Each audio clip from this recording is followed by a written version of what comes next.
Assalamualaikum warahmatullahi wabarakatuh. Alhamdulillah wa bihi nasta'in. Ashhadu an la ilaha illallah wahdahu la sharika lah.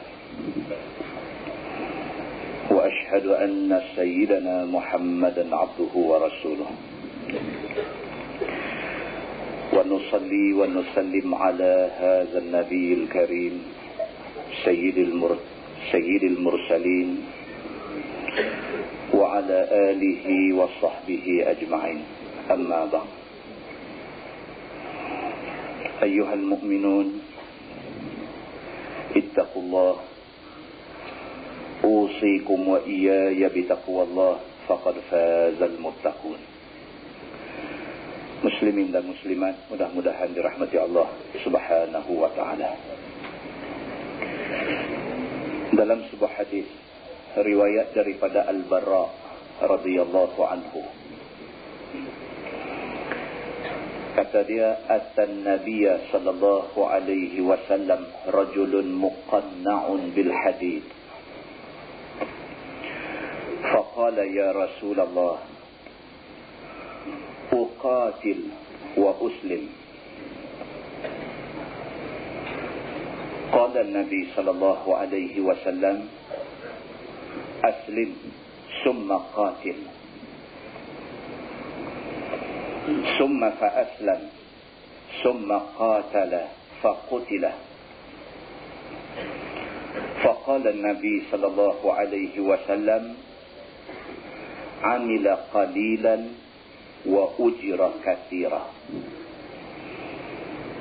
atau kama qala, hadis sahih riwayat Al-Bukhari. Seorang sahabat yang bernama Al-Barra radhiyallahu anhu,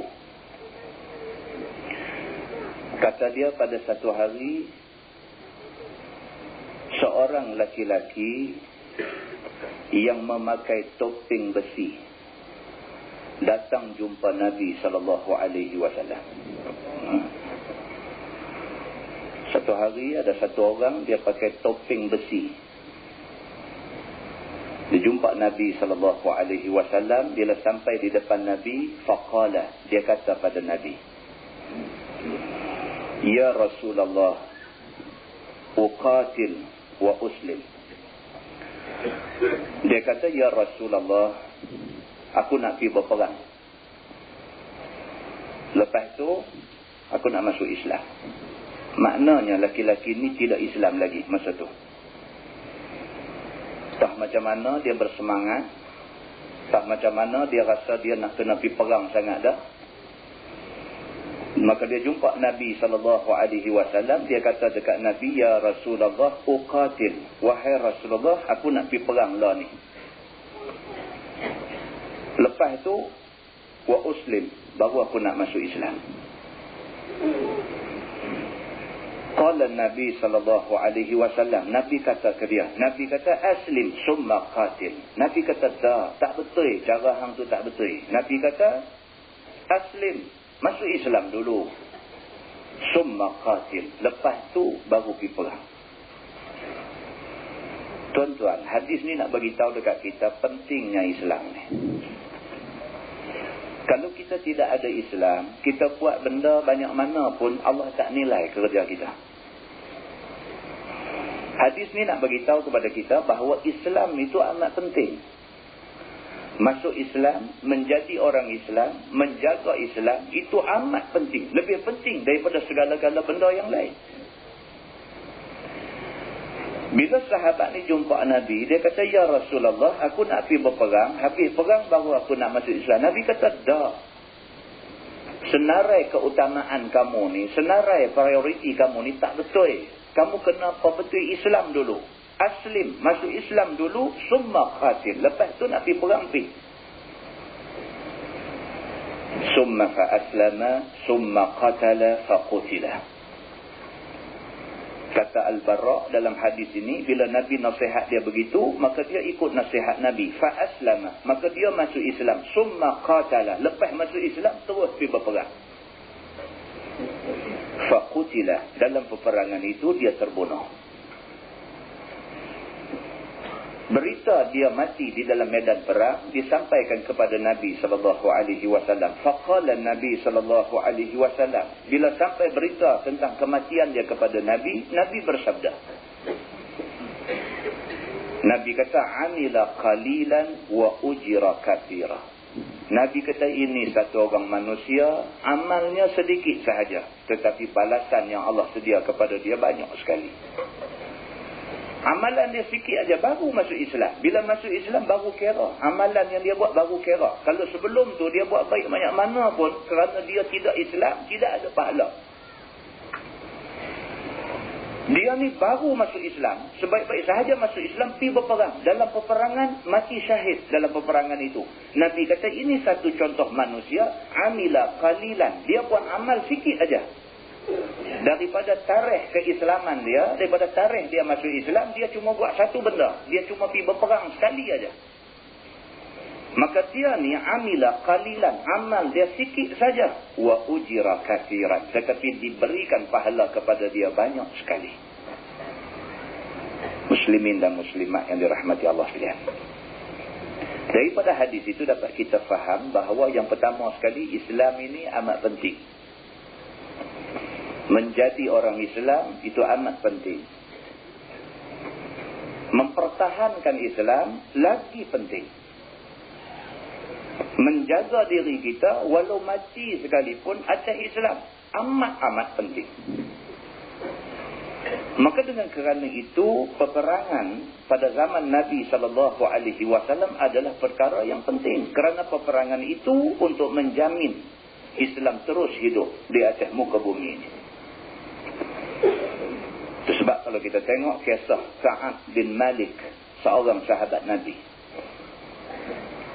Ka'ab bin Malik ketika berlakunya perang Tabuk, dia tak ikut sama.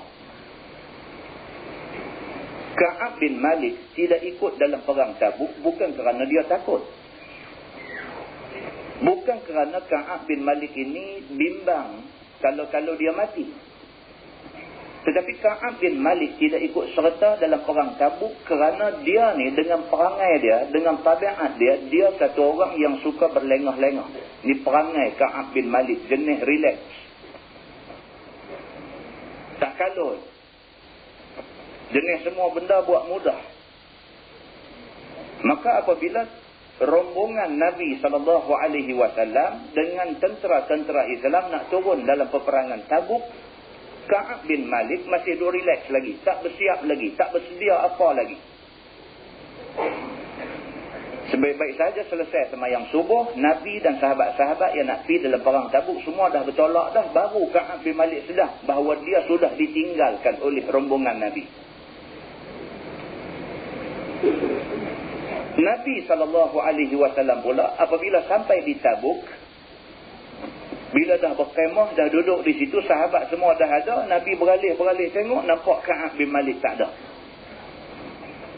Nabi dia kenal. Nabi ni setiap orang sahabat dia kenal. Kalau sahabat ni ada pun Nabi tahu, kalau tak ada pun Nabi tahu. Kalau tak ada, Nabi nanti tanya mana pergi sahabat ni. Nabi kenal. Macam mana kita kenal, duk tengok muka duk mai selalu kita kenal. Malam ni banyak muka hak kita tak pernah tengok mai. Kita kenal. Kalau tengok kok ada calang lebam tang wala ke apa. Nabi SAW dia kenal. Bila perhati tengok sahabat-sahabat dia semua ada ni, dia rasa Ka'ab bin Malik tak ada. Maka Nabi kata, ma fa'ala Ka'ab bin Malik. Nabi kata, mana dia Ka'ab bin Malik ni? Apa dia buat? Mana dia pergi? Hari ni aku tak nampak dia. Seorang sahabat daripada Bani Salamah. Dalam ramai-ramai sahabat Nabi yang ikut serta dalam perang tu, ada seorang sahabat dia ni daripada Bani Salamah. Dia kata, ya Rasulullah, habasahu Burdah. Sahabat ni kata, ya Rasulullah, Ka'ab bin Malik tak ada sama dengan kita hari ni. Dia terhalang kerana selimutnya. Nampak? Racun lah. Tu jawapan tu racun. Sahabat Nabi pun buat racun dalam poket juga. Nak buh juga dekat kawan tu. Nabi tanya, Ka'ab mana? Nabi tanya. Bangkit hamba Allah ni, dia kata, ya Rasulullah, habasahu Burdah. Wahai Rasulullah, Ka'ab bin Malik ni tak ada. Dia ni terhalang oleh selimutnya. Maksudnya, masa kita bertolak tadi lepas subuh, tak bangkit lagi dia ni. Dia tak ikut kita dalam perang ni kerana dia ni jenis tak bangkit subuh. Nampak? Ada hak jenis macam ni ada. Dia dengar kata kita kena. Ada juga yang kata, dia kata patut mau kena lama dah. Ada. Hak semayang hajat pun ramai. Hak baca Yasin minta dekat Tuhan yang tu pun ramai. Kan? Hak kata pada muka pun ramai.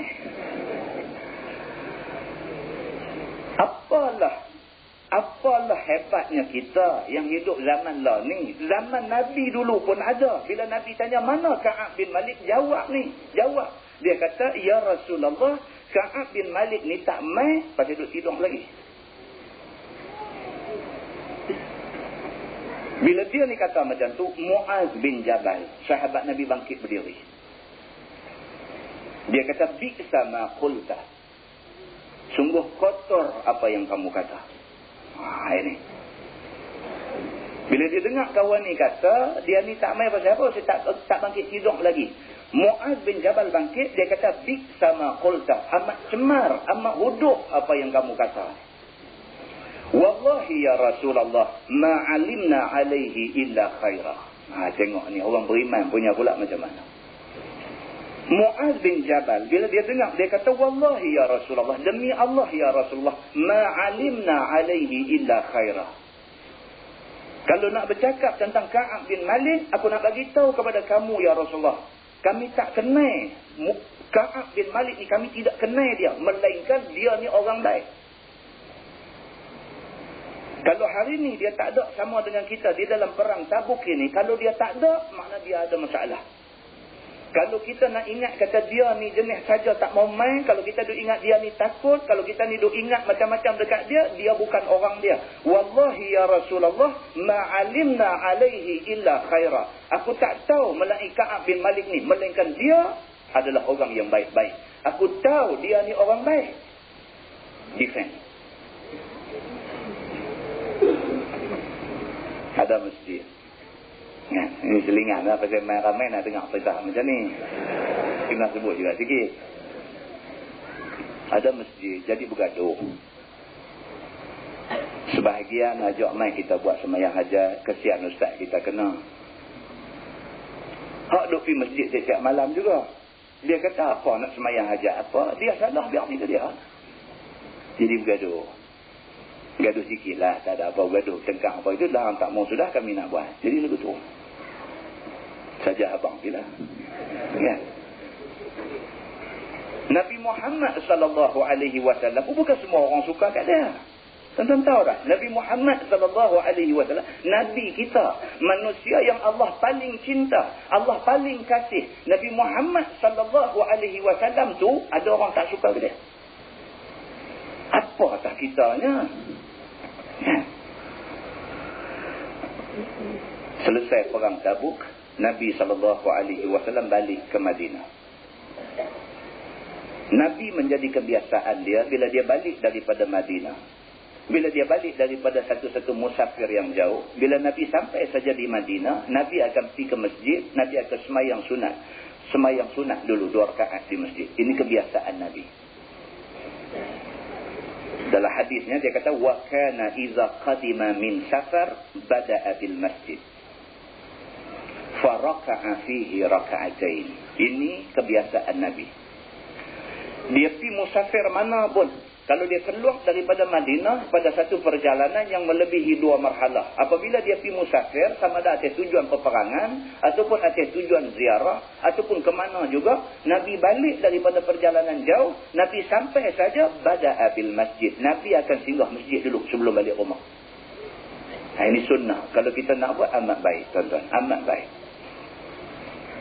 Nabi singgah di masjid, bada'a bil masjid fa raka'a fihi raka'atain. Nabi semayang sunat 2 rakaat. Maka balik daripada perang Tabuk, Nabi singgah di masjid, Nabi semayang 2 rakaat. Bila habis saja Nabi semayang 2 rakaat, ada 80 orang duk queue nak jumpa Nabi. 80 orang ni adalah orang yang tergelincang, tak ikut serta dalam perang Tabuk. 80 orang, termasuk Ka'ab bin Malik. Masing-masing duk queue, tunggu Nabi habis semayang, bagi salam, Assalamualaikum warahmatullahi, Assalamualaikum warahmatullahi. Seorang-seorang mai jumpa Nabi, mai bagi alasan pasal apa dia tak ikut serta dalam perang. Kerana sahabat semua tahu peperangan pada masa itu amat penting, kerana peperangan itu nak memastikan kesinambungan Islam. Islam yang kita terima hari ini adalah Islam yang didirikan, yang dibina di atas titisan darah para sahabat Nabi ridwanullah alaihim ajma'in. Seorang jumpa Nabi, semua duk bagi alasan. Tiba giliran Ka'ab bin Malik. Bila sampai dekat dia, kata Ka'ab bin Malik, falamma sallamtu tabassumal mughdha. Ka'ab bin Malik tunggu last sekali. Dia biar dia nombor 80. Dah orang semua clear dah. Dia sampai depan Nabi. Falamma salamtu. Apabila aku bagi salam dekat Nabi. Assalamualaikum ya Rasulullah. Tabassama. Dia kata Nabi senyum kat dia. Tabassumal mughdha. Dia kata tapi senyum Nabi itu senyum marah. Dia kata. Boleh kenal. Aku bagi salam dekat Nabi. Nabi jawab salam aku. Nabi senyum. Tapi aku tahu senyum Nabi ni senyum marah dekat aku. Nabi tanya dia. Maka jawab Ka'ab bin Malik. Dia kata, ya Rasulullah, aku akan cakap yang benar. Aku tidak akan bohong kamu. Aku akan cakap yang benar kerana aku takut Allah. Dia kata. Kata Ka'ab bin Malik, wallahi ma kana li uzrun. Dia kata, demi Allah ya Rasulullah, aku tak pergi perang ni, sebenarnya aku tak ada uzur apa. Terus terang cakap, tak mau bohong apa. Wallahi ya Rasulullah, demi Allah ya Rasulullah, ma kana li uzrun. Aku tak ada uzur apa yang tak pergi perang ni. Betul-betul begitu. Wallahi ma kuntu qat aqwa wala aysara minni hina takhallaftu anka. Dia kata, demi Allah ya Rasulullah, tidak pernah aku rasa sehat, aku rasa kuat, aku rasa lapang macam ni, melainkan ketika aku tak pergi perang sama dengan kamu. Aku betul-betul sehat, aku betul-betul lapang, aku betul-betul kuat, tapi saja aku tak pergi perang dengan kamu. Semata-mata kerana kelalaian aku. Aku teralik, aku tak ada nak bersiap, dan pasukan tentera sudah meninggalkan aku. Aku tak ada sakit apa. Faqala Nabi sallallahu alaihi wasallam. Nabi bila dengar penjelasan dia, Nabi kata, amma hadza faqad sadaq. Nabi kata, wahai Ka'ab, betulkah apa yang kamu bagi tahu aku ni? Kamu tidak ikut aku pergi berperang sedangkan kamu tidak ada uzur apa-apa. Betulkah yang kamu bagi tahu aku ni? Dia kata, na'am ya Rasulullah. Betul ya Rasulullah. Aku tak bohong kamu. Nabi kata, faqum hatta yaqdiyallahu fik. Nabi kata, lah ni kamu bangun, kamu pergi balik. Aku tak mau jumpa kamu sehinggalah Allah putuskan hukuman kepada kamu. Pergi balik, Nabi kata. Kecil hati dah tuan-tuan. Dalam waktu kita memerlukan tenaga untuk buat kerja untuk Islam, ada orang cuai. Kerana kecuaian dia, maka tenaga tak cukup untuk turun pergi berperang. Kecil hati dah. Kecil hati. Orang lain boleh sacrifice, boleh korban masa, boleh korban RM2, boleh korban keluarga, boleh korban segala-galanya untuk agama, untuk Islam. Hang buat mudah. Dengan kerana buat mudah, kami turun dengan bilangan tentera yang kecil. Nabi kecil hati. Maka Nabi kata kat dia, faqum, hang bangkitlah ni. Hatta yaqdiyallahu fik. Aku tak mau jumpa sehinggalah Allah putuskan hukuman untuk hang. Nabi kata. Bila keluar Ka'ab bin Malik ini, Nabi beritahu dekat sahabat-sahabat semua. Nabi kata, jangan ada siapa di kalangan kamu semua yang berurusan dengan Ka'ab bin Malik dalam tempoh Tuhan nak bagi keputusan dekat dia. Maka semua sahabat Nabi tidak bercakap dengan Ka'ab bin Malik. Arahan Nabi. Ka'ab ditanya apa pun, mereka diam. Kalau boleh, mereka nak pergi ke Lembang. Mereka tak mau cakap dengan dia. Pasal Nabi pesan dah, putuskan segala hubungan dengan Ka'ab bin Malik ni. Dia tak boleh duduk di rumah. Nabi tunjuk tak suka dekat dia. Nabi arah sahabat-sahabat semua supaya tidak suka kepada dia. Dia tak boleh duduk di rumah.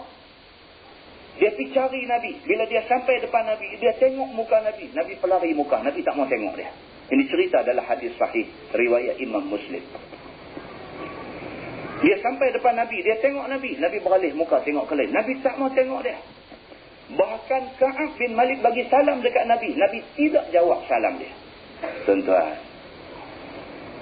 tak usah kata Nabi lah. Kita duduk dalam kampung ni, kita jumpa Tok Imam, kita bagi salam. Tok Imam tak jawab salam kita. Tuan-tuan rasa macam mana? Sakit demam, lorak esok ni, mati, kenduri kenara, kita nak pergi minta tolong dia, kita nak pergi menghadap dia. Tiba-tiba kita jumpa dia, dia beralih muka pergi ke lain, tak mau tengok kita. Tuan-tuan rasa macam mana? Ka'ab bin Malik bukan Tok Imam masjid kampung dia. Nabi yang menjadi ikutan semua orang yang hidup pada zaman dia. Nabi tidak mau tengok muka dia. Nabi alih muka ke lain. Nabi tidak mau jawab salam dia. Cukup 40 hari. Nabi tidak bercakap dengan dia. Sahabat-sahabat Nabi tidak bercakap dengan dia. Cukup 40 hari. Nabi panggil bini dia. Nabi pesan pula dekat isteri Ka'ab bin Malik ini. Jangan kamu dekati suami kamu. Oh, karut lagi. 40 hari cukup-cukup. Nabi panggil isteri dia. Kamu jangan dekati suami kamu. Setelah 50 hari. Selepas 40 hari itu tambah lagi 10 hari. Setelah 50 hari putih hubungan dengan dia, Allah turunkan surah Taubah ayat 117 sampai 119. Allah turunkan surah Taubah ayat 117, 119. Surah itu dinamakan surah Taubah ataupun dipanggil surah Bara'ah kerana mengambil sempena cerita Ka'ab bin Malik ini. Itu dia. Tuan-tuan, besar. Di sisi Allah, tidak mau ikut berjihad, ini soal besar. Tidak tunjuk sayang kepada Islam, ini soal besar. Takut menghadapi risiko atas nama Islam, ini soal besar. Orang Islam tidak boleh ada sikap macam tu. Maka Allah buat turun ayat. Firman Allah, A'udzubillahi minasyaitanirrajim. Laqad taballahu 'alan nabi wal muhajirin wal ansar allazina tabauhu fi sa'atil usrah. Allah buat turun ayat, sesungguhnya Allah Subhanahu wa taala menerima taubat Nabi, orang muhajirin, orang ansar dan orang-orang yang mengikut Nabi sallallahu alaihi wasallam di dalam waktu kesulitan. Bila turun ayat tu, Nabi faham bahawa ayat ni Allah nak jelaskan bahawa Ka'ab bin Malik ni waktu sama-sama hijrah dulu dia sama dengan Nabi. Waktu susah dulu dia sama dengan Nabi. Cuma sekali dalam kes perang Tabuk.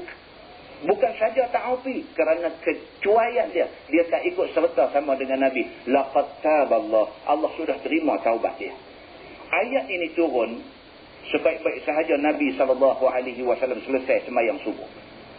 Habis sembahyang subuh Allah buat turun ayat ni. Bila Nabi SAW terima ayat ni, cepat-cepat Nabi panggil sahabat yang ada di belakang Nabi. Nabi kata, cepat kamu pergi ke rumah Ka'ab bin Malik. Aku nak jumpa dia lah ni juga. Tuan-tuan, Nabi dia kalau marah orang kerana Allah.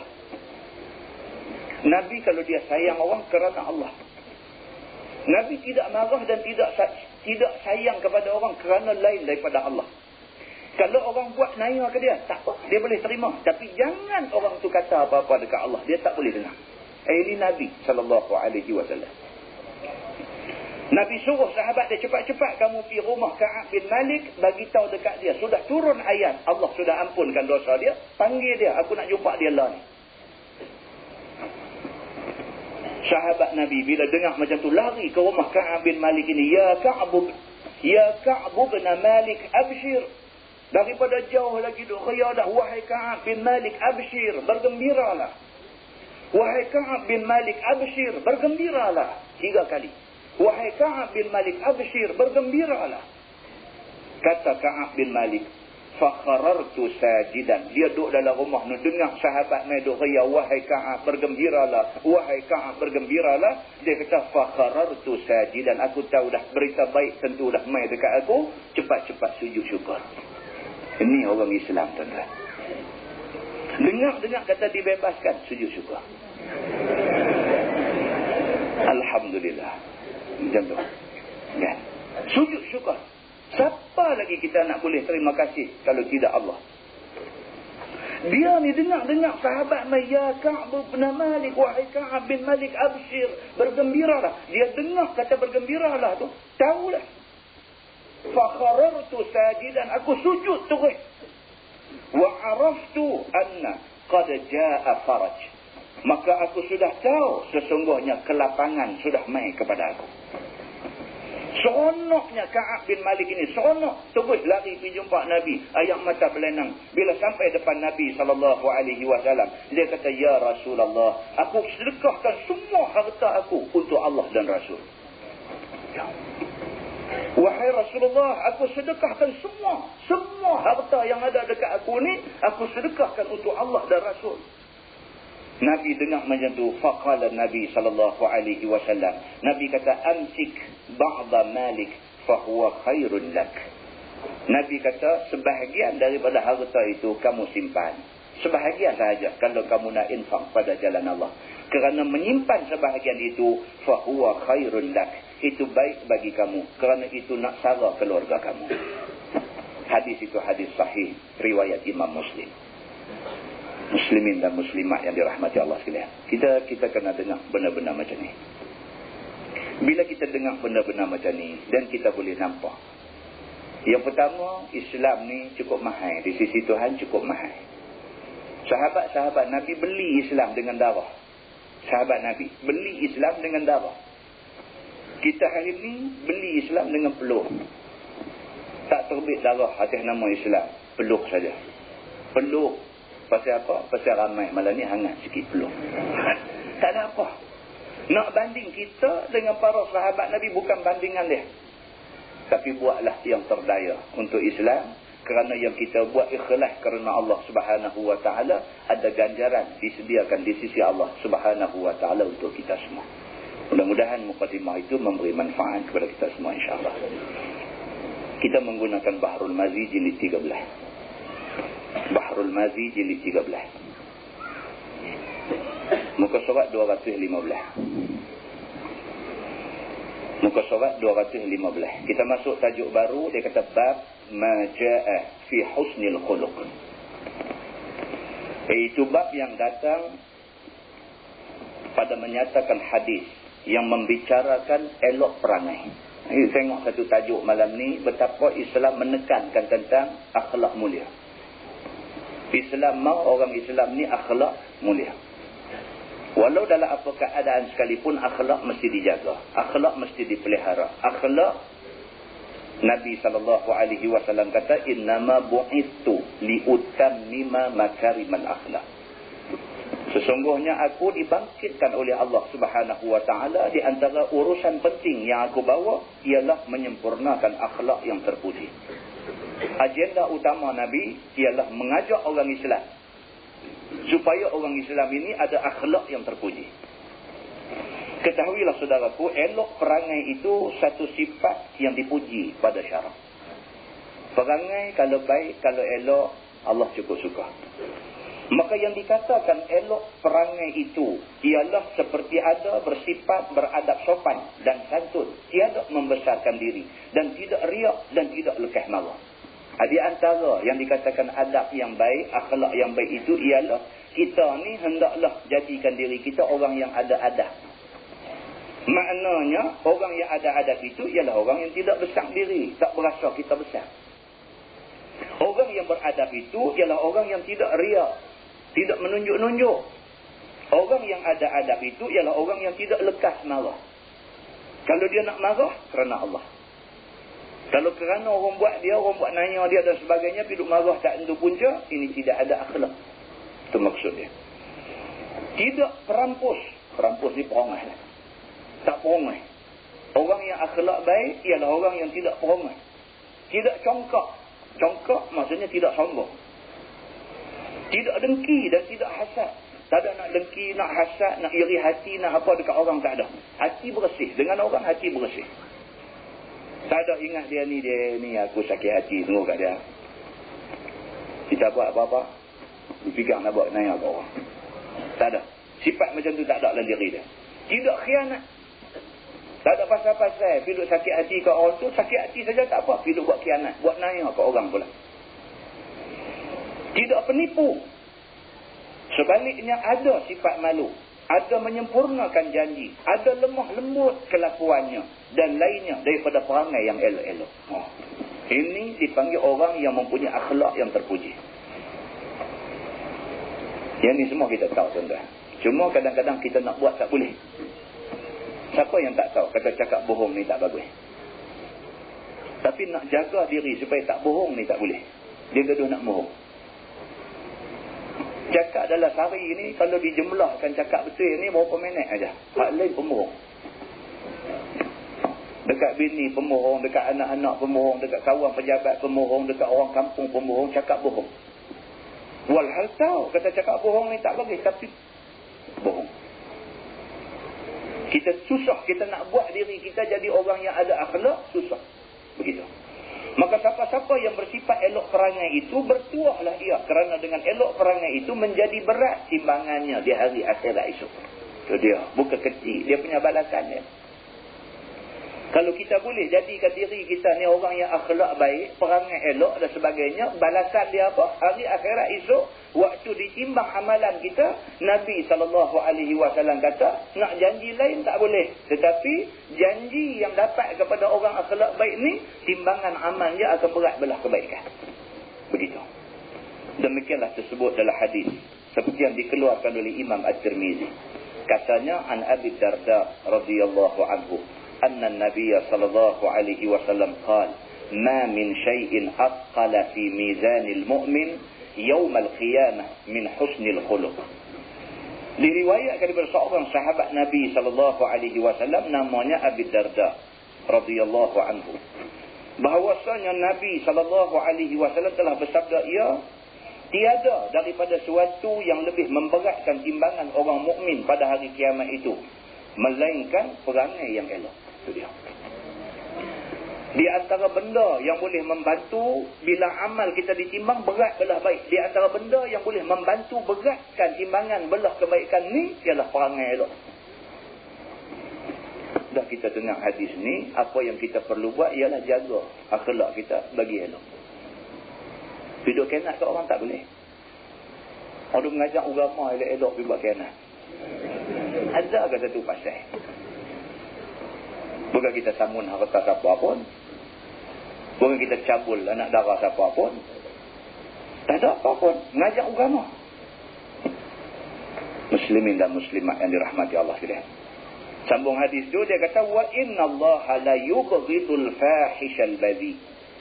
Dan bahawasanya Allah Subhanahu wa taala benci ia akan orang yang pelucah lagi pencarut. Bukan cakap Tuhan marah. Tuhan benci kepada orang hak jenis pelucah dan pencarut. Bercakap kotong. Suka sebut benda yang lucah-lucah, yang kotong-kotong. Bercakap aja je. Terkejut sikit, latah mencarut. Nak maki orang, nak marah orang, mencarut. Dibenci oleh Allah Subhanahu wa taala. Kata Imam At-Tirmizi, dan pada bab ini ada riwayat daripada Siti Aisyah dan Abi Hurairah dan Anas bin Malik dan Usamah bin Syarik, dan katanya lagi bermula ini hadis hasan lagi sahih. Hadis ini hadis sahih. Masalah elok perangai itu menyampaikan kepada beberapa darjat yang tinggi di hari akhirat. Ini pula dia nak beritahu orang yang perangai elok di hari akhirat itu Allah angkat darjat dia bagi tinggi.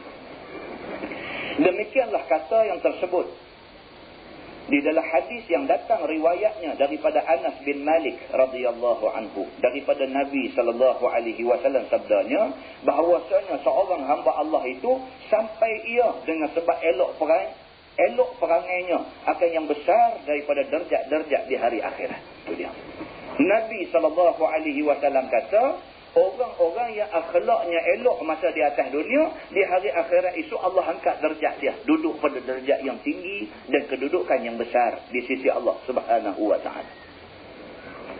Dan semulia-mulia martabat. Sedangkan bahawasanya ia seorang yang dhaif ibadatnya. Itu dia. Walaupun dia ni di atas dunia, dari segi ibadat dia dhaif. Kalau orang dia rajin puasa sunat Isnin Khamis, tiap-tiap Isnin, tiap-tiap Khamis puasa sunat. Kalau orang ni di atas dunia dulu semayang sunat malam ni, Masya Allah, Allah yang mengetahui semayang sunat malam ni tak pernah tak bangkit malam. Dia ni semayang sunat malam ni nantilah 2 minggu ke seminggu, 2 minggu sekali baru bangkit semayang malam. Puasa sunat ni tunggulah sebulan baru ambil sehari puasa sunat. Dia ni dari segi ibadat dia dhaif sekali. Cuma kelebihan dia akhlak cukup baik. Kau nak maki hamun tak entu sebab, dah sekali-kali. Kau nak bercakap, mencarut, lucoh, cakap huduh dan sebagainya, dah sekali-kali. Kau kata ingat nak buat khianat kat orang dan sebagainya, dah sekali-kali. Dia ni di atas dunia orang yang cukup menjaga soal-soal yang macam ni. Ibadat dia tak setara mana, tapi akhlaknya hebat sekali. Di hari akhirat itu, kata Nabi SAW, Allah bagi dekat dia derajat yang tinggi. Begitu. Dan sesungguhnya sampai ia dengan sebab huduh perangainya akan derajat di dalam neraka Jahannam. Dan ada pula orang Allah letak dalam neraka Jahannam semata-mata kerana perangai huduh. Walaupun ibadat dia kuat, sembahyang, puasa dan sebagainya cukup rajin buat, tapi perangai huduh. Tengok ke cakap maki hamun dan sebagainya, kata tengok-tengok dia puasa hari tu. Hari dia duk maki hamun orang, dimakinya pula bukan maki ahli maksiat, dimakinya orang-orang yang baik-baik. Dia maki tu bukan maki ahli maksiat. Ahli maksiat ni Allah pun cela. Ahli maksiat Allah cela. La'anallahu akila riba. Allah melaknat orang-orang yang makan riba. Orang yang buat kerja yang Allah larang ni bukan kata manusia boleh kata ke dia. Allah pun laknat dia. Dak ni, hak duk cerita kata duk caci, maki, duk dan sebagainya ni, duk caci, duk maki orang-orang yang baik-baik. Dia kata ketuk guru, dia kata dekat orang alim, dia kata dekat orang yang tak patut dia kata. Dia kata dekat orang-orang tu, kita dengar dia duk kata ni, kita nasihat dia. Apalah kamu ni duk kata dekat orang-orang yang macam ni semua. Dia kata aku kata ada pasal. Ingat apa, aku puasa ni hari ni. Ada orang macam tu. Aku puasa ni hari ni. Kalau puasa tak ada lah cakap macam tu. Dia kata aku kata kat dia ada pasal. Tuan-tuan, ramai dalam masyarakat kita lah ni dia tak betul, tapi dia rasa dia betul. Ini susah. Dia tak betul, memang tak betul, tapi dia duk kata dia betul. Jenuh kita. Muslimin dan muslimat yang dirahmati Allah sekalian. Maka ramailah orang-orang yang macam ni ada melakukan ibadat dan sebagainya, tetapi oleh kerana akhlaknya keji dan akhlaknya cemar, maka Allah Subhanahu wa ta'ala letakkan dia di dalam neraka Jahannam. Dia kata. Masalah elok perangai itu ialah kemuliaan sampai turun temurun. Elok perangai ni adalah satu kemuliaan, dia kata. Sampai bila-bila pun orang akan sebut orang yang elok perangai ni. Orang akan sebut. Maka kemuliaan itu turun temurun, dia kata. Demikianlah tersebut dalam hadis yang datang riwayat daripada seorang sahabat Nabi SAW, namanya Abi Zar radhiyallahu anhu, bahwasanya Nabi SAW bersabda ia bagi Abu Zar, ya Aba Zar, la aqla kat-tadbir wala wara'a kal-kaffi wala hasaba ka husnil khuluq. Itu dia. Nabi bagi pesan kepada Abu Zar. Tuan-tuan, saya sebut banyak kali dah. Abu Zar ini sahabat Nabi yang cukup hebat, tuan-tuan. Kita nak buat macam dia, tak terbuat. Abu Zar Al-Ghifari, sejarah dia. Dia daripada qati'ut tariq. Daripada kerja dia penyamun. Qati'ut tariq maksudnya orang yang duk samun barang dagangan tengah jalan ni. Qati'ut tariq. Bila ada rombongan dagangan nak bertolak daripada Syam, nak pergi ke mana, kata dia nanti duduk tengah jalan, dia nanti ambush di tengah jalan. Ni yang kata Abu Zar Al-Ghifari, zaman dia sebelum jadi Islam, belum jadi sahabat Nabi. Dia penyamun di tengah jalan. kenal dengan Nabi SAW, masuk Islam di tangan Nabi SAW, kemudian korban habis-habisan untuk Islam bersama dengan Nabi SAW. Sampai pada hari dia wafat, pada hari dia mati, Abu Zar Al-Ghifari, pada hari dia mati, tak ada apa ke dia ni, melainkan ada sehelai jubah. Yang jubah itu kalau nak guna buat kapan tak lepas. Bila pakai tutup apa semua begitu begini, nampak kaki. Bila tarik turun ke bawah, nampak kepala. Nak kapan tak lepas dengan baju yang ada ke dia. Sehingga kan isteri menangis, turun pergi minta tolong orang. Orang tolong mai, bagi kain dan sebagainya untuk kapan mayat dia, Abu Zar Al-Ghifari. Dia pernah pergi bagi satu ceramah di satu tempat yang pada masa itu gubernur tempat itu Muawiyah bin Abi Sufyan. Dia pergi bagi ceramah. Dia bila bagi ceramah, orang yang dengar menangis. Abu Zar Al-Ghifari bila dia bagi ceramah, orang yang dengar ceramah dia tu menangis. Di antara yang menangis itu ialah Muawiyah bin Abi Sufyan, katibul wahyi, seorang penulis wahyu Nabi. Muawiyah pergi dengar Abu Zar Al-Ghifari bercakap, Muawiyah menangis. Muawiyah balik ke istana dia, dia tak boleh nak tidur. Dia panggil khadam dia, dia bagi duit 1000 dinar. Dia kata, kamu tolong pergi bagi dekat Abu Zar Al-Ghifari. Khadam ni pergi jumpa Abu Zar, bagi dekat Abu Zar duit 1000 dinar. Gubernur bagi dekat kamu. Esoknya apabila pagi, Muawiyah nak test balik. Betul ke dia ni? Dia panggil khadam dia balik. Dia kata, kamu pergi pula jumpa Abu Zar, minta balik duit aku yang 1000 dinar. Khadam ni pergi. Bila sampai dekat Abu Zar, apa Abu Zar kata? Dia kata, Allahu Akbar, aku minta maaf. Duit tu aku dah bahagi-bahagikan kepada orang miskin. Dia dapat duit 1000 dinar semalam. Orang bagi kat dia semalam lepas Aisyah. Dapat duit tu sebelum menjelang subuh. Malam tu dia tak tidur. Dia pergi cari orang susah. Bagi duit yang gubernur bagi ke dia. Tuan-tuan boleh buat macam tu? Yang kata tuan-tuan, saya pun tak boleh. Abu Zar Al-Ghifari boleh. Ini sebab kita kena respect dia. Bercakap semua orang boleh. Nak buat macam tu, siapa yang boleh? Abu Zar Al-Ghifari boleh buat macam tu. Boleh.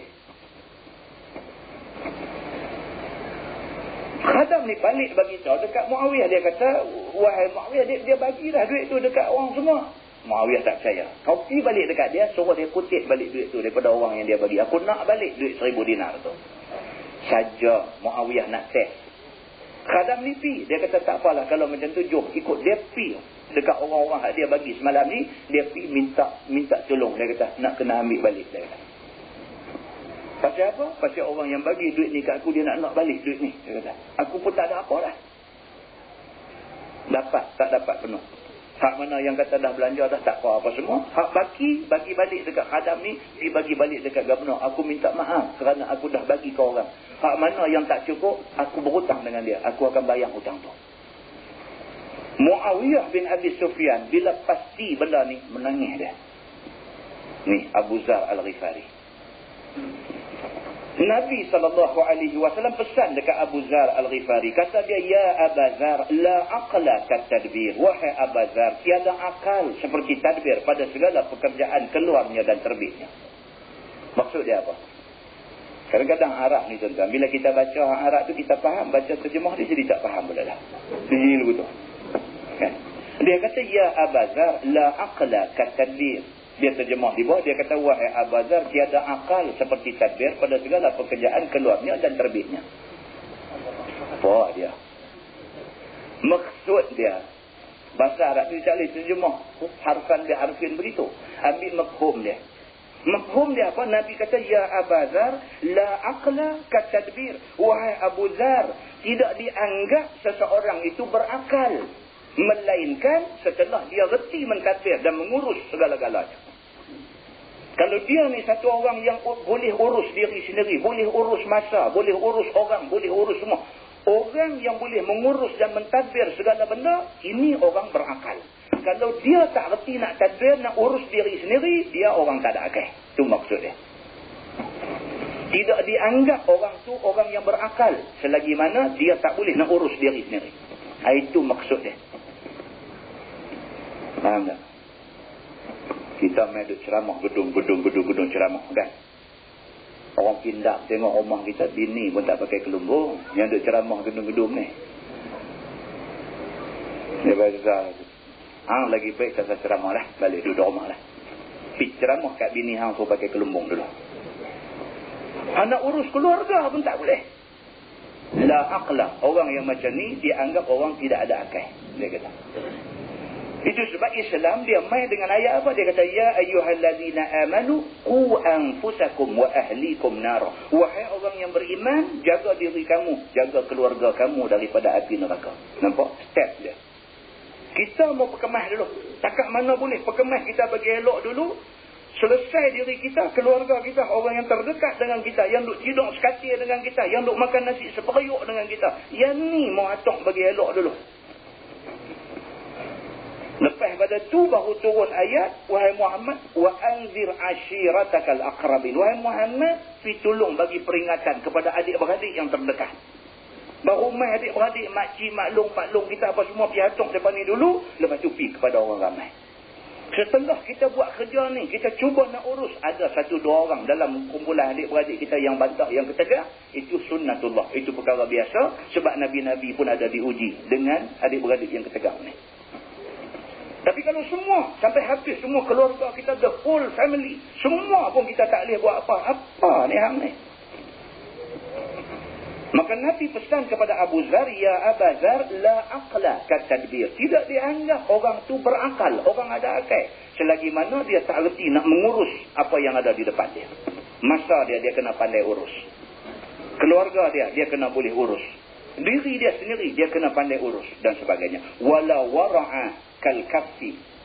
Dia kata, dan tiada wara' seperti meninggalkan daripada segala yang haram. Dan jaga diri daripadanya. Apa pula dah maksud yang tu? Maksud dia kata wala wara'a kal kaffi, dan tidak dianggap seseorang itu wara' melainkan setelah dia boleh kontrol diri dia, tak buat benda yang haram. Kal kaffi, kaf maksud dia kontrol. Selagi mana dia tak boleh kontrol diri dia, dia tak boleh nak buat lain. Aku tak boleh buat yang tu. Pasal apa? Pasal yang tu haram. Dia kontrol diri dia, tak buat benda yang haram. Maka orang yang boleh kontrol diri, ini orang wara'. Nabi kata. Bukan orang hak mata nak kacau tu. Setengah orang dia kata, wara' semua dia ni kata. Macam mana orang kata dia wara'? Mata sampai tak tengok, tak nampak orang. Tu bukan wara', tu mengantuk. Yang tu mengantuk. Mata bukan ukuran wara'. Kecuali mata dia tak memandang benda-benda tak elok, itu ciri-ciri wara'. Tapi kalau mata lagu main mengaji duduk pejam, tu bukan wara'. Itu warakah dia panggil. Muslimin dan muslimat yang dirahmati Allah sekalian. Jadi Nabi kata tidak dianggap orang itu wara' selagi mana dia tak boleh kontrol diri dia. Jangan buat benda haram. Dia boleh kontrol diri dia, jangan buat benda haram. Dia ada ciri-ciri wara'.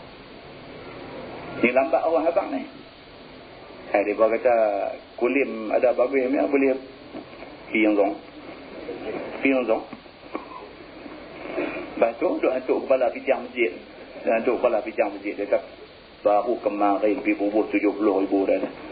Hari ni dia pamerkan 70,000. Ya. Muslimin dan muslimat yang dirahmati Allah. Bukan sikit. Haduk main mengaji masjid ni. Bukan sikit. Hidup potong sekali. Jumpa aku pegang kat tangan. Kenal tahu mana ni? Haduk belakang ni, hadapan tu kenal. Kenal di masjid Benang Temusuh. Cantik punya tempat yang kenal tu. Pergi juga beratong tu.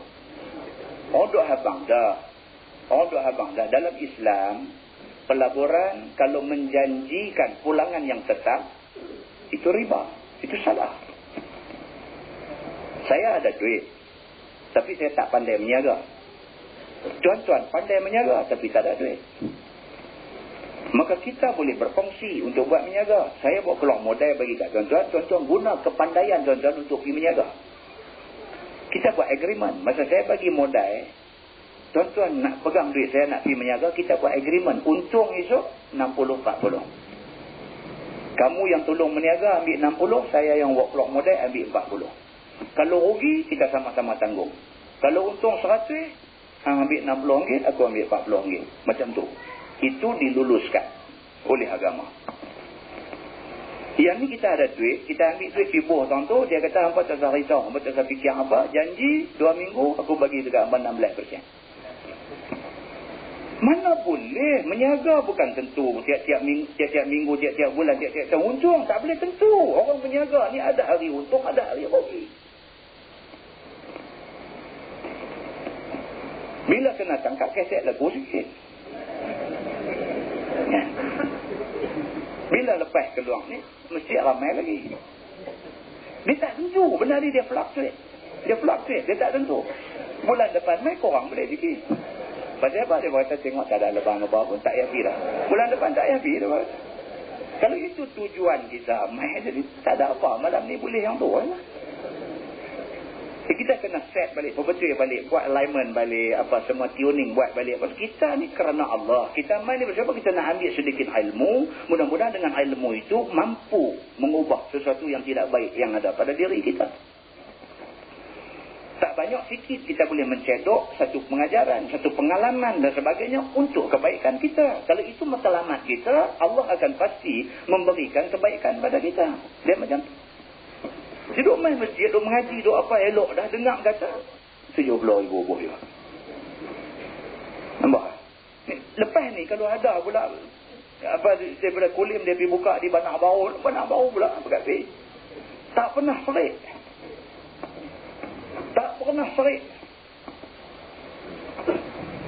Dia kata macam Pak Mantelo kot. Dia dah, ada yang ni kemah, yang ni tak.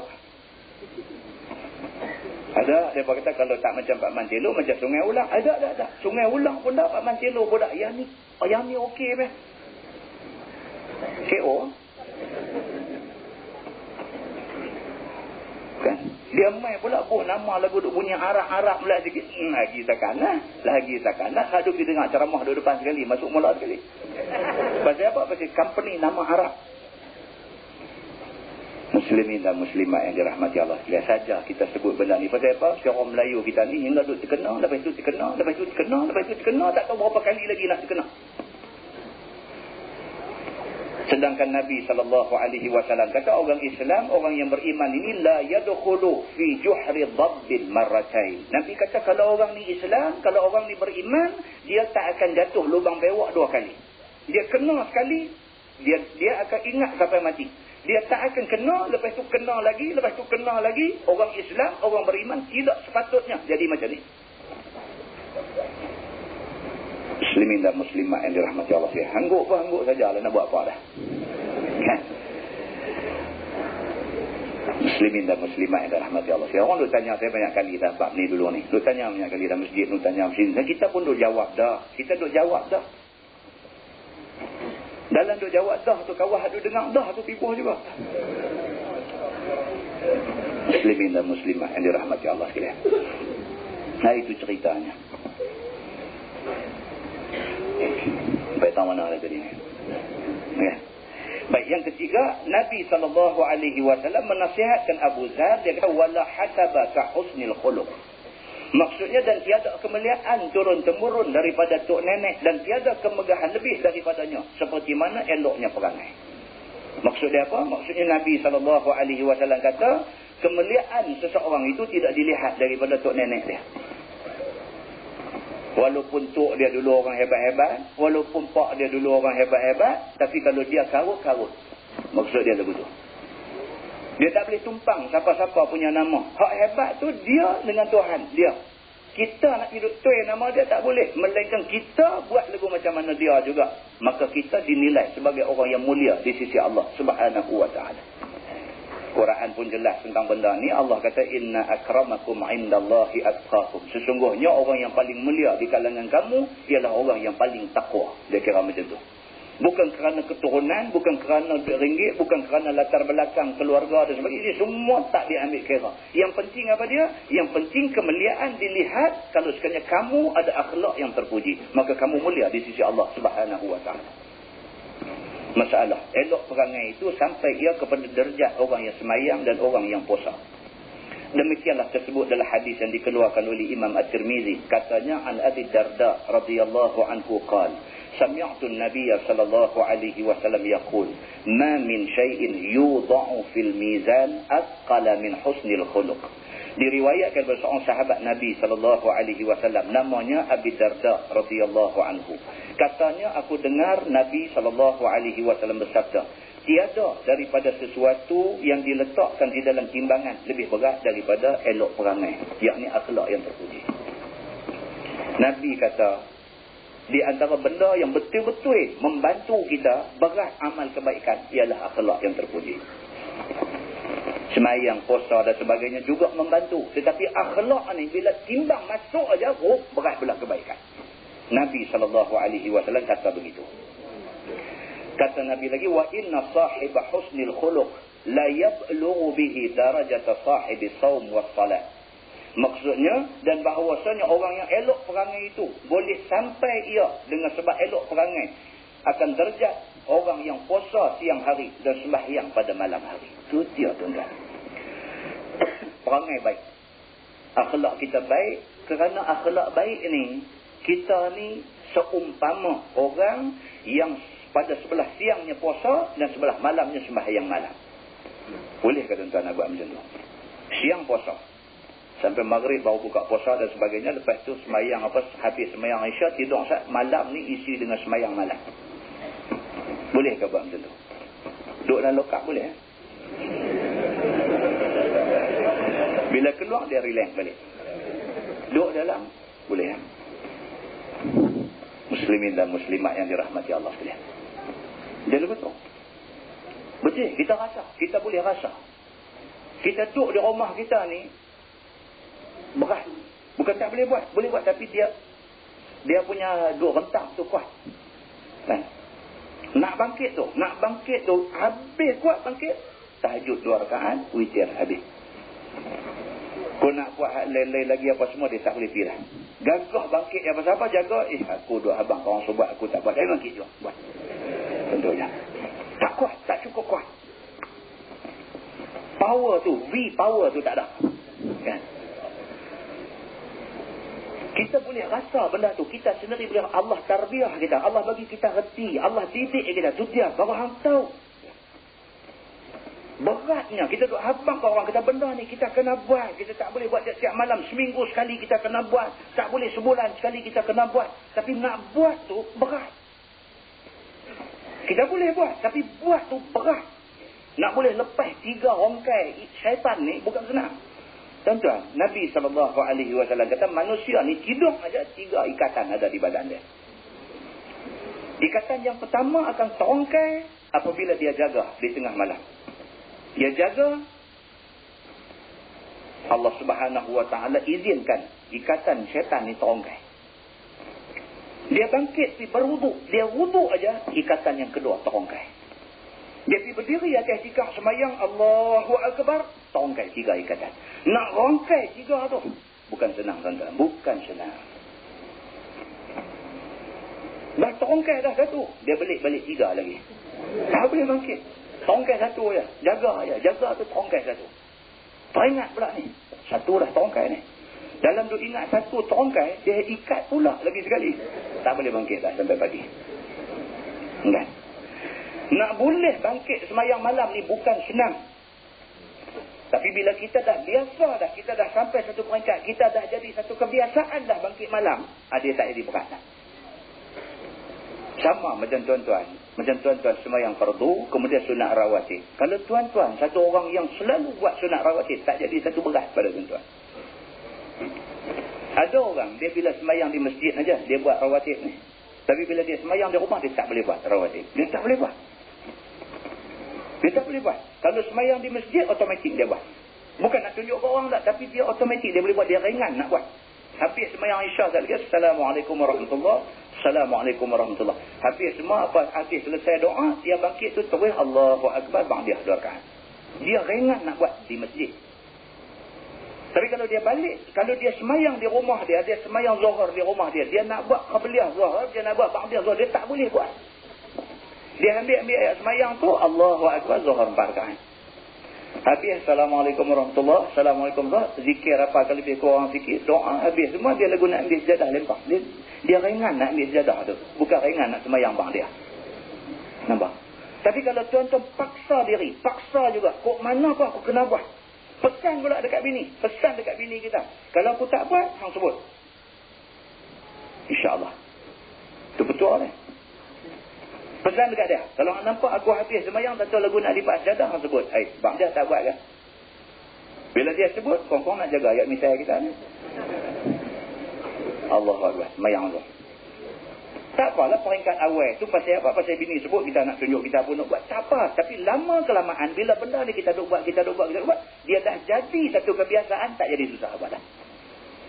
Sama macam orang puasa sunat. Kalau sudah menjadi kebiasaan, tak ada susah dah mana. Tak ada apa puasa, tak ada apa. Tentu maghrib buka puasa. Tak satu susah apa. Kalau orang yang tak biasa, dia nak puasa hari ni Allah, petang ni macam bulan puasa tu, pergi cari nak buka puasa apa. Dia jadi susah. Nak buat ibadat dia jadi susah. Benda ni Allah bisa tegal biasa. Muslimin dan muslimat yang dirahmati Allah sekalian. Tuan-tuan, betul tuan-tuan. Saya bagi tahu tuan-tuan betul-betul. Kita hubungan dengan Tuhan kena jaga tuan-tuan. Kena jaga. So kita tak tahu bila masa yang kita betul-betul nak harap Tuhan tolong kita. Saya tak tahu. Kita akan jumpa keadaan tu. Kita akan jumpa. Sama ada Allah test kita dalam bentuk anak sakit, berubat merasa tak mau nak baik. Masa tu kita betul-betul harap Tuhan saja yang boleh bagi baik. Kawan kita seorang baru ni di Kulim, sahabat kita, engineer, duduk sakit, pergi hospital cek, doktor suspek kata ada tumor ketumbuhan. Operate cari tak ada. Lagu duk katuk balik, jahit balik. Oh, kawut macam tu. Kawut. Belah-belah dah. Suspek. Operate. Tak ada. Boleh silap. Katuk balik. Silap dah yang belah dah pun ni apa tu. Tapi memang sakit. Tapi tak tahu apa sakit. Doktor pun dengan ilmunya yang terhad. Badan makin kurus. Makan selera semua tak ada. Cengkung, biji-biji mata semua masuk ke dalam kurus. Dia punya kurus ni sampai rentak badan jadi bongkok. Tak tahu dah nak buat macam mana, tak tahu dah. Pergi berobat ni sampai ke peringkat hashiring pun bercerai habis dah. Sampai peringkat suruh cari ayam putih sembelih darah, pergi percik tang mana kau buat dah. Sampai satu peringkat dia rasa helpless. Rasa tak ada siapa dah boleh tolong aku ni. Dia pun dah jadi nak kata putus asa pun taklah sampai putus asa, tapi rasa helpless lah. Siapa nak boleh tolong aku ni? Teringat Tuhan ada, dia kata. Tuhan ada. Tuhan boleh tolong aku. Buang semua ni, semua aku tak mau dah semua ni. Aku dah try dah ikhtiar dah cara hospital, cara macam-macam ni. Semua dah try dah. Semua tak mau tolak. Tapi lah ni aku nak minta kat Tuhan. Ya Allah, bagilah dekat aku kesihatan. Minta betul-betul. Dia baik gitu aja tuan-tuan. Iza arada syai'an an yaqula lahu kun fayakun. Baik gitu aja. Allahu Akbar. Dia kata syukur pada Allah. Tak tahu nak apa. Tuan-tuan, Allah ada tuan-tuan. Allah ada. Allah boleh nak tolong kita ni. Tak siapa. 1000 orang main halang pun Allah nak tolong. Allah tolong. 1000 orang macam tak ada apa. Ni yang orang tua-tua duk mengajar pakai tauhid ni. Yang ni lah ni. Nak abang yang ni. Nak abang kata Allah tu ada dan dia tempat kita nak minta tolong. Duk baca dalam Fatihah dalam semayang ni tiap-tiap hari. 17 rakaat, 17 kali duk baca Fatihah. Iyyaka na'budu wa iyyaka nasta'in. Ya Allah, kepada Engkau aku sembah dan kepada Engkau aku minta tolong. Tiba-tiba bila mai dalam keadaan tertentu Allah test kita, kita terlupa kata Allah tu ada. Allah boleh tolong kita. Buang semua ni, semua buang pergi tepi. Lah ni aku kira aku dengan Tuhan. Ya Allah, tolong aku, Ya Allah. Macam mana jalan kamu nak tolong, kamu tolong. Ya Allah, tolong aku. Bulat hati kita mengharap pertolongan Allah Subhanahu wa ta'ala. Pertolongan Allah pasti mai. Muslimin dan muslimat yang dirahmati Allah sekalian. Benda ni miracle. Benda ajaib. Benda yang Allah boleh buat. Walaupun benda tu manusia tak boleh fikir. Muslimin dan muslimat yang dirahmati Allah sekalian. Maka orang yang menjaga akhlaknya yang terpuji ini, dia jaga akhlak dia, kontrol, pastikan dia sentiasa dalam keadaan berakhlak baik dan sebagainya. Dia kata maka orang yang elok perangai ini, darjat dia ni sama dengan darjat orang yang siang hari puasa, malam hari penuh dengan sembahyang malam beribadat kepada Allah Subhanahu wa ta'ala. Kata At-Tirmizi